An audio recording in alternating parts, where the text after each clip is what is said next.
Oh, Grace. Bakit? Basta, ayoko lumabas. Ayoko makipag-usap kahit kanino. Kahit ikaw, ayoko kita makita, ayoko kita kausap. Pero wala naman akong pagsasabihang iba. Pati ako. Halika, sige. Halika, pag-usapan natin. Pakikinggan ko lahat ng sasabihin mo sa akin. Okay, yan. Bakit ganun yung nararamdaman ko? Parang ang bigat-bigat dito. Tapos wala ko iniisip kundi yung halikan yung dalawa ni Venus. Ayoko ng pakaramdam na yun. Yung halika namin. Ayaw mo yung pakiramdam na yun. O bakit natatawa ka? Nakakatawa ba yung sinasabi ko sa'yo? Hindi. Sorry, walang nakakatawa ron. Grace, may sabihin ako sa'yo. Dito sa Earth, yung nararamdaman mong yan, nagseselos ka. Selos? Hmm? Selos kapag yung kapartner mo, pakiramdam mo, unfaithful siya. Na ayaw mo nakikita may nagkakagusto sa kanyang iba.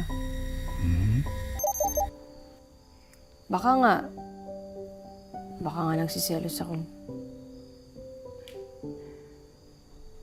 Grace, huwag ka mag-aalala. Huwag ka mag-aalala. Wala ka naman dapat pagselosan. Dahil wala naman talagang kiss. Wala. Wala. Pwede ko bang basahin yung memories mo? Oo, halika. Basahin mo, halika. Panahing kamay mo, ha? Hinggan mo dito. Basahin mo. Sige.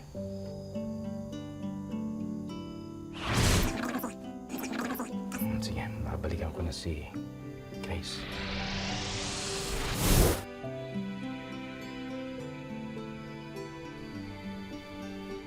Hindi nga kayo nagalikan ni Venus. Oh.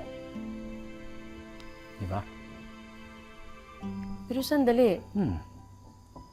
bakit yung jacket mo may lipstick? Ay, yun ang hindi ko alam. Honestly, hindi ko alam paano nangyari yun. Pinairam ko sa kanya yung jacket, baka napahiran, or... Pero honestly, hindi ko alam paano nangyari yun. Pwede ko bang basahin uli yung memories mo? Oh, halika. Basahin mo. Yan. Nalimutan niyo po yung jacket ninyo. Oo nga pala. Ingat po kayo. Salamat po, Ate Belen, ha?